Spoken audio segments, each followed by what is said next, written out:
Hi guys, আসসালামু আলাইকুম। আপনারা সবাই কেমন আছেন? আশা করি সবাই ভালো আছেন। তো আজকে আবারও আসলাম নতুন একটা ভিডিও নিয়ে আপনাদের সামনে। আজকে রান্ধিম আমি ইসে মাছ, তাই ভাবলাম আপনাদের সাথে অল্প শেয়ার করি। কোরিয়ার নিছি, এখন কোরিয়ার মধ্যে আমি পেঁয়াজ মরিচ গুলো দিমু। পেঁয়াজ মরিচ গুলো আগে কাটি টাড়ি থাসলাম।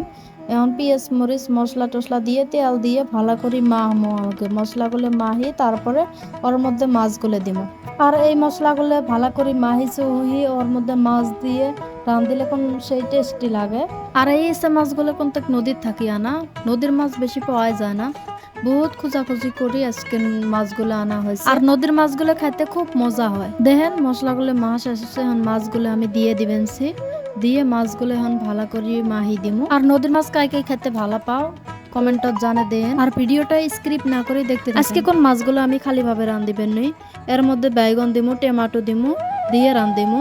আর ছোট মাছের মধ্যে যে কোনো সবজি দিয়ে রান্ধিলে ভাল লাগে, খেতে মজা হয়। মাছগুলো আমার মাহি দেওয়া শেষ হচ্ছে, এর মধ্যে দিমু এখন আমি ঝোল দিয়ে এখন আমি মাছগুলো চুলে দিমু।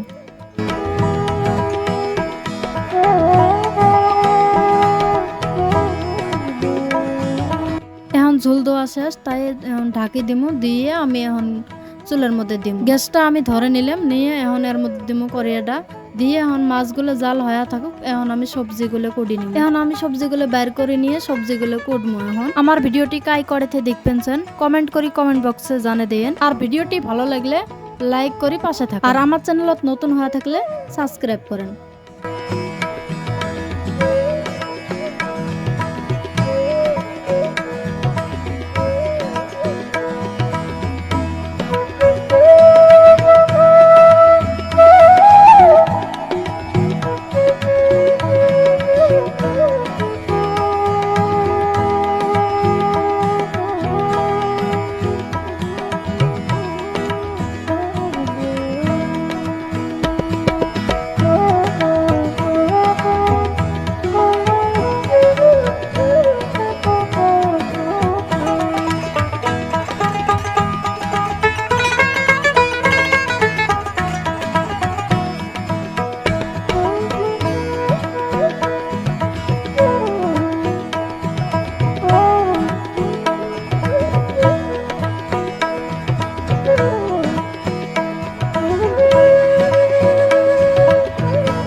সবজিগুলো দেখেন পোড়া হয়ে গেল।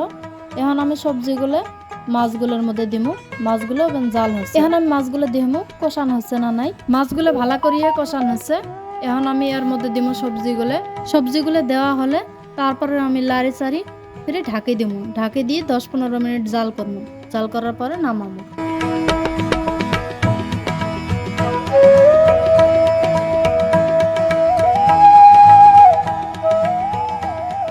কিছুক্ষণ জল হওয়ার পরে আমি তরকারিগুলো দেখবো এখন ঝোলটা আড়াইছে না নাই।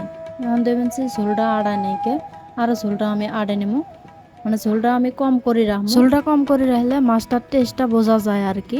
আর বেশি করে রাখলে ঝোলটা বেশি করে রাখলে মাছটার টেস্টটা বোঝা যায় না কতটুকু টেস্টি আছে। আর কিছুক্ষণ জাল হওয়ার পরে দেখেন ঝোলটা অনেকটা কমে গেছে। এখন আমি তরকারিটা নামে নিব।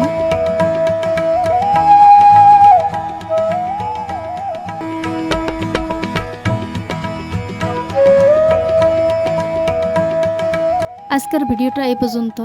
ভালো থাকুন, সুস্থ থাকুন। আল্লাহ হাফেজ। দেখা হবে নেক্সট ভিডিওতে।